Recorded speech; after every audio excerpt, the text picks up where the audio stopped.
అదే RTV app వార్తల్ని క్షణాల్లో చదివే అవకాశం ఉంటుంది. ఒక న్యూస్ పేపర్, ఒక టెలివిజన్ ఛానల్ మీ చేతుల్లో ఎప్పుడూ ఉంటాయి. తెలంగాణ రాష్ట్ర ప్రభుత్వము రైతాంగ సమస్యల పరిష్కారం కోసము వ్యవసాయ కమిషన్ను ఏర్పాటు చేసింది. వ్యవసాయ కమిషన్ జిల్లాల వారీగా పర్యటనలు చేస్తున్నారు. మొన్న నిజామాబాద్ జిల్లా పర్యటన నేపథ్యంలో పూర్తిగా నిజామాబాద్ జిల్లాలో పండుతున్న పంటలపైన ఆరా తీశారు. ముఖ్యంగా నిజామాబాద్ జిల్లాలో ముఖ్యమైన పంట పసుపు పంట. పసుపు పంటకు సంబంధించి పూర్తిగా పర్యవేక్షించారు.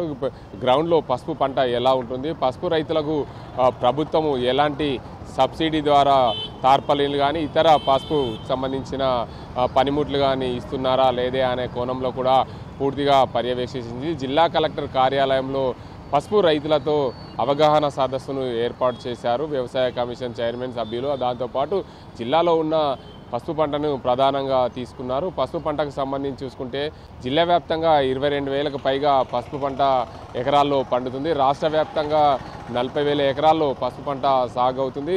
గతంతో పోలిస్తే 60% పసుపు పంట విస్తీర్ణం తగ్గింది. గత ఏడాదితో పోలిస్తే ఈ ఏడాది 10% పసుపు పంట విస్తీర్ణం పెరిగింది. కానీ రాష్ట్ర ప్రభుత్వము పూర్తిగా రైతాంగం కోసం ఏర్పాటు చేసింది వ్యవసాయ కమిషన్. పసుపు రైతులకు మద్దతు ధర రావాలి, పసుపు రైతులకు ఎలాంటి ఇబ్బందులు ఉన్నాయనే కోణంలో కూడా జిల్లా కలెక్టరేట్ కార్యాలయంలో సమావేశం ఏర్పాటు చేశారు. దీనికి అంతటికి సంబంధించి ఏదైతే జిల్లాలో ఉన్న టర్మరిక్ బోర్డు ఉందో ఆ టర్మరిక్ బోర్డుకు సంబంధించిన అధికారులు మాట్లాడారు. వ్యవసాయానికి సంబంధించి పసుపు రైతులకు సంబంధించి మీరు ఎలాంటి చర్యలు తీసుకున్నారనే కోణంలో వారిని అడిగితే వారి దగ్గర నుండి ఎలాంటి సమాధానం లేకుండా పోయింది. టర్మరిక్ సంబంధించి ఆ టర్మరిక్ బోర్డు ఏదైతే ఉందో దానికి సంబంధించి ఏదైతే స్పైస్ బోర్డు ఉందో ఆ స్పైస్ బోర్డు పూర్తిగా ఎలాంటి సహాయం అందిస్తుంది రైతులకు అనే కోణంలో కూడా పూర్తి స్థాయిలో అడిగి తెలుసుకున్నారు. కానీ ఏదైతే స్పైస్ బోర్డు నుంచి రైతాంగానికి ఏదైతే బాయిలర్లు, అదేవిధంగా పసుపు శుద్ధి యంత్రాలు, దాంతోపాటు తార్పాలిన్లు మాత్రమే ఇస్తున్నాము, ఎక్కడ కూడా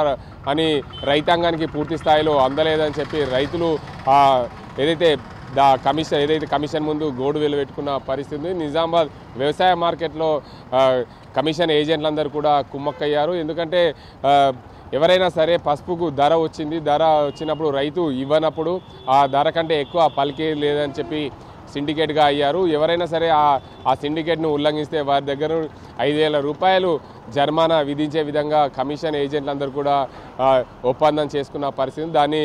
దాన్ని కూడా వ్యవసాయ కమిషన్ దృష్టికి తీసుకెళ్లారు రైతులు. అదే కోణంలో పూర్తి స్థాయిలో నిజామాబాద్ జిల్లాలో తల్లి పంటగా భావించే పసుపు పంటకు మద్దతు ధర రావాలని ఎన్నో ఏళ్లుగా పోరాటం చేసిన పసుపు రైతులు గత ఏడాది 20,000 క్వింటాలకు పలికింది. కానీ ఈ ఏడాది అంత మాత్రంగా ఉండకపోవచ్చు. ఎందుకంటే పసుపు విస్తీర్ణం పెరిగినప్పటికీ కూడా రాష్ట్రంలో పూర్తిగా గతంలో చూసుకుంటే 1 లక్ష పైగా ఎకరాల్లో పసుపు పంట సాగయ్యేది. నిజామాబాద్ జిల్లాలో పూర్తిగా గతంలో 30,000 నుంచి 40,000 ఎకరాలు పసుపు సాగయ్యేది. కానీ ఇప్పుడు 22,000 ఎకరాలే పసుపు సాగు అవుతుంది. అందులో పూర్తి స్థాయిలో రైతాంగం కోసం ప్రభుత్వం చేస్తున్న చర్యలు, చేపడుతున్న పనుల గురించి రైతులకు వివరించేందుకు వ్యవసాయ కమిషన్ వచ్చింది. ఆ రైతాంగాని కోసం ఏదైతే ఇటు స్పైస్ బోర్డు కానీ మరి ఇటు వ్యవసాయ శాఖ హార్టికల్చర్ కానీ వీరందరూ కూడా రైతుల కోసం ఏం చేస్తున్నారనే కోణంలో పూర్తిగా అడిగి తెలుసుకున్నారు. దానికి అందరి సంబంధించి రైతుల నుండి పూర్తిగా భిన్నమైన అభిప్రాయాలు వ్యక్తమయ్యాయి. రైతులకు ఎక్కడ కూడా తార్పాలన్లు పూర్తి స్థాయిలో అందడం లేదు.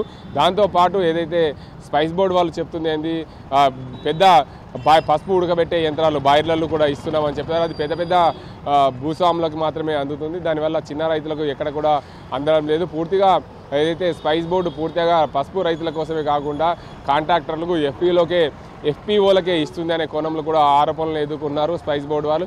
ఏదేమైనప్పటికీ తెలంగాణలో కాంగ్రెస్ పార్టీ అధికారంలోకి వచ్చిన తర్వాత రైతాంగాని కోసం మంచి చేయాలనే ఉద్దేశం మీద ఏర్పాటు చేసింది వ్యవసాయ కమిషన్. వ్యవసాయ కమిషన్లో భాగంగా పూర్తిగా రైతులకు ఎలాంటి సమస్యలు ఉన్నాయి ఆ సమస్యల పరిష్కార దిశగా ప్రయత్నం చేస్తామని చెప్పి వ్యవసాయ కమిషన్ జిల్లాల వారీగా పర్యటనలు చేపట్టిన నేపథ్యంలో నిజామాబాద్ జిల్లాలో పసుపు ముఖ్యంగా తల్లి పంటగా భావించే పసుపు పంటకు పూర్తి స్థాయిలో మద్దతు ధర రావాలి, దానిలో భాగంగా పసుపు రైతులకు ఎలాంటి ఇబ్బందులు ఉన్నాయనే కోణంలో కూడా అడిగి తెలుసుకునే ప్రయత్నం చేశారు. అందులో భాగంగా రాష్ట్ర వ్యవసాయ శాఖ ఏదైతే చైర్మన్ ఉన్నారో కమిషన్ చైర్మన్ ఉన్నారో వారు అధికారులపై మండిపడ్డ పరిస్థితి. గ్రౌండ్లో ఉన్న రియాలిటీకి అధికారులు చెప్పే రియాలిటీకి ఎక్కడ కూడా పొందడం లేదు. ఇప్పుడైనా మీ అధికారులు మీ పద్ధతి మార్చుకోకుంటే రానున్న రోజుల్లో చర్యలు తప్పవనే విధంగా హెచ్చరించినట్లు చేస్తున్నారు. గ్రౌండ్లో రైతాంగాని కోసం ఎక్కడ కూడా ప్రభుత్వం నుండి అందే సబ్సిడీలు కూడా ఎక్కడ కూడా అందట్లేదు, కేవలం ఎఫ్పిఓలకు మాత్రమే అందిస్తున్నారని చెప్పి ఆయన మండిపడ్డ పరిస్థితి ఉంది. ఇది ఇక్కడ పరిస్థితి. కెమెరా సజింతో గంగారెడ్డి, RTV నిజామాబాద్.